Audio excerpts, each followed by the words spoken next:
আল্লাহ যখন যা করে বান্দার ভালোর জন্য করে। হয়তো প্রথমের দিকে আমরা সেটা বুঝতে পারি না, কিন্তু সময়ের পরিক্রমায় যখন বাস্তবতা নিয়ে সামনে আসে, দিন শেষে আমরা বলতে বাধ্য হই আসলেই ওই দিন ওই ঘটনাটা হওয়াতে ভালোই হয়েছে। আল্লাহ কখনো বান্দার ক্ষতি চাই না। আল্লাহ যদি ক্ষতি চাইতেন সকালের নামাজ না পড়ার কারণে কান্না করে দিতে পারতেন, যদি আল্লাহ ক্ষতি চাইতেন দুপুরে নামাজ না পড়ার কারণে ল্যাংড়া করে দিতে পারতেন।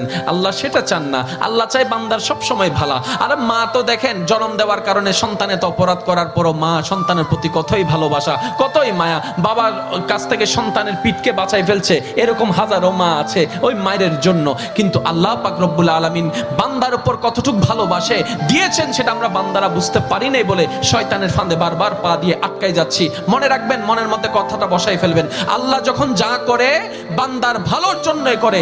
একদিন না একদিন সেই ভালোটা আপনার বিবেকে এবং মনে প্রমাণ হয়ে সামনে চলে আসবে। আমি বুঝাতে চাচ্ছি আমাদের সাথে সবচেয়ে কানেকশন কার বেশি ভালো থাকতে হবে, বান্দা হিসাবে আল্লাহর, উম্মত হিসাবে নবী রাহমাতুল লিল আলামিনের।